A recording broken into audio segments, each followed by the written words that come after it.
Ok les sportifs, aujourd'hui je vais vous apprendre à faire du ski de fond qui, vous allez voir, peut être une bonne alternative à la course à pied. Et pour vous le démontrer, je vais convertir une de mes séances de course à pied en ski de fond. Pour cela, je pars à la montagne et je vous emmène. Vous me suivez ?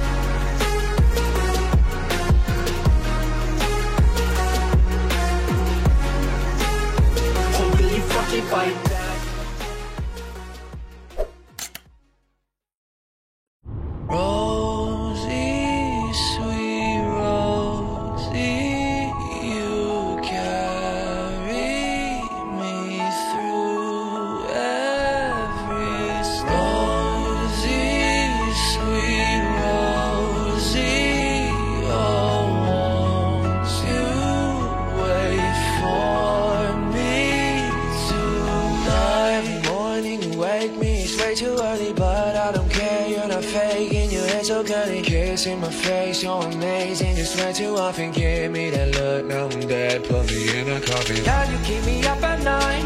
La-di-da-di-da-di, watching movies black and white. La-di-da-di-da-di, when I see you overjoyed.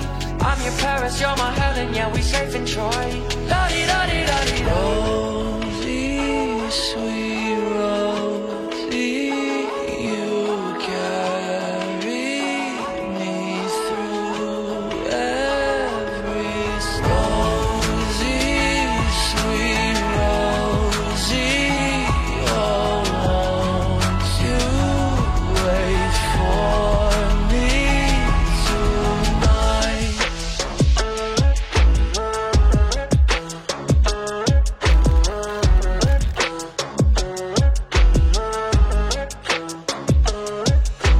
Now every evening I'm working, I never see you. Why can't I work where I need? They still wanna be you. Counting the hours till I'm home.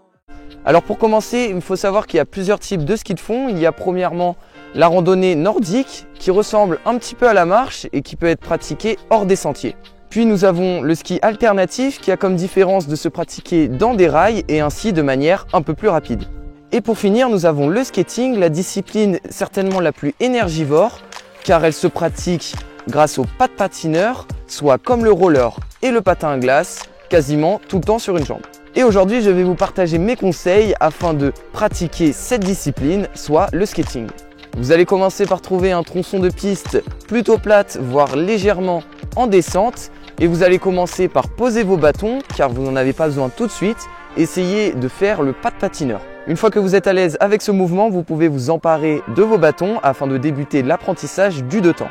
Ce pas de patinage consiste à faire un coup de bâton pour deux mouvements de jambes, soit un coup de bâton, puis jambe gauche, jambe droite, comme ceci. Et lorsque vous faites ce pas, vous allez essayer de glisser un maximum de temps sur la jambe gauche et sur la jambe droite afin de ne pas vous fatiguer trop vite. Une fois que vous êtes à l'aise avec ce pas, vous allez vous apercevoir que dans les côtes, c'est difficile de continuer sur le même. Il y a donc un autre pas qui consiste à faire un coup de bâton pour un mouvement de jambe. Une fois que vous savez faire ces deux pas, il n'y a plus que l'apprentissage du virage qui consiste à faire des petits décalages avec ses skis afin de changer de direction. Ces virages sont très techniques, mais n'oubliez pas la persévérance car le ski de fond est plein de bienfaits. Il est de 1 très complet, de 2 il n'y a aucun choc, c'est pour cela que je vais convertir ma séance de course à pied en ski de fond skating et je vous emmène sur ma séance. Une séance qui consiste à effectuer une boucle à 8 reprises avec 1 minute 30 de récupération entre chaque répétition, une boucle qui environne les 630 mètres et les un peu moins de 20 mètres de dénivelé qui sont cumulés dans cette côte de pente moyenne.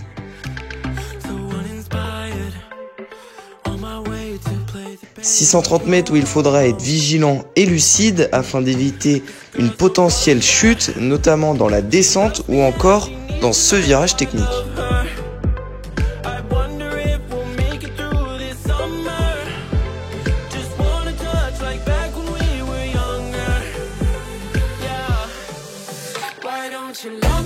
J'enfile donc mes gants et mes dragons pour débuter cette séance de ski de fond qui est une première pour moi.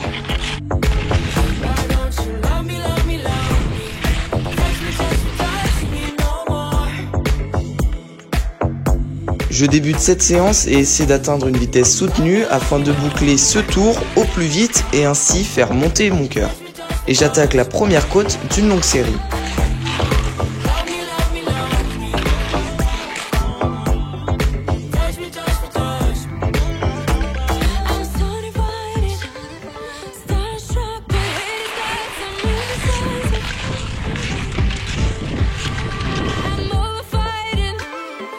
Je termine cette boucle en 2 minutes 18, soit une allure moyenne de 3 minutes 19 au kilo. Après 1 minute 30 de récupération, j'entame la seconde boucle.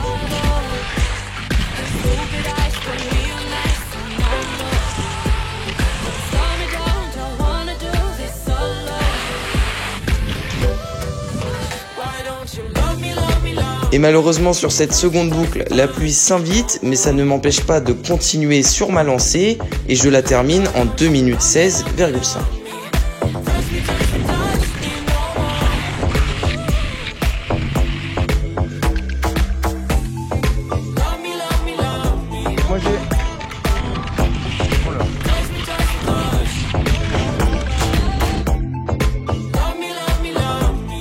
Je poursuis avec la troisième et le manque de lucidité commence à se faire sentir car je perds 2 fois l'équilibre dans le premier virage. Il fallait donc rester vigilant afin d'éviter de chuter.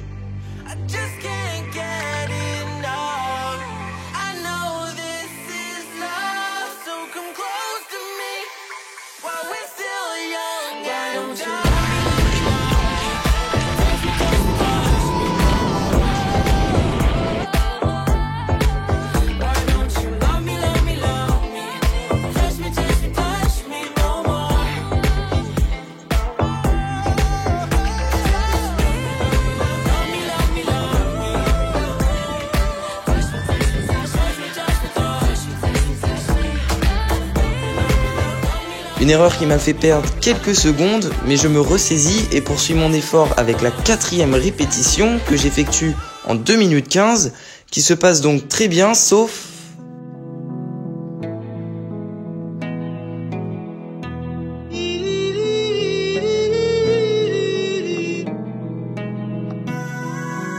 lors du virage où je perds encore une fois l'équilibre, mais cette fois je me retrouve au sol.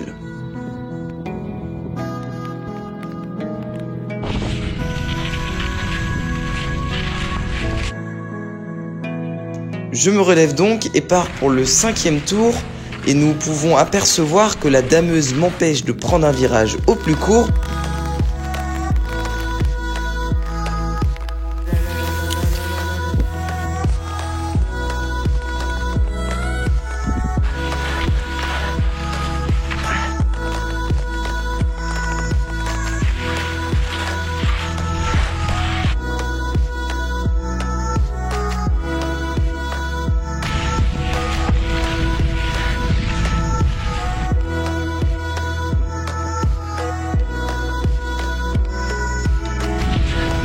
Mais malgré cela, j'arrive tout de même à replaquer un 2 minutes 15 secondes au tour. Attends, la dameuse elle me rajoute des bornes. Allez.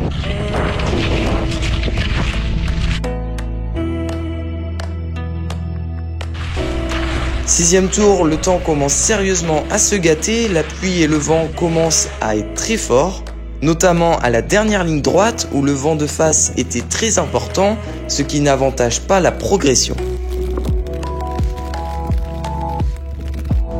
Et se sentait directement dans les chronos, avec un tour effectué en 2 minutes 21, soit 6 secondes de plus que le tour précédent.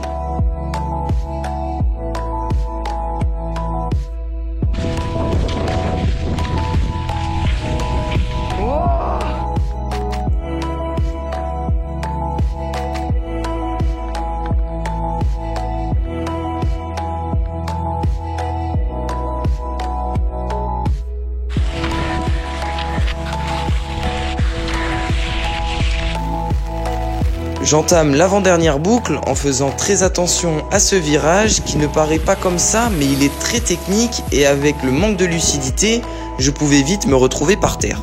Ma concentration était donc à son paroxysme.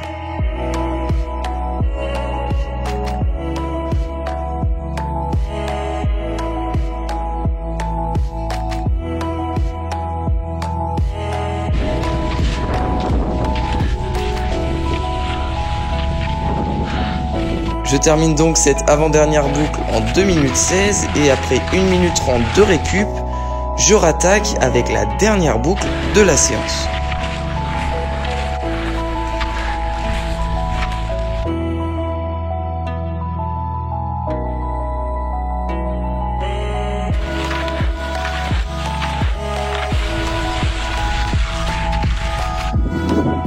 Une dernière boucle que j'essaie de finir à bloc afin de faire monter le cœur et je l'effectue en 2 minutes 18, soit comme le premier.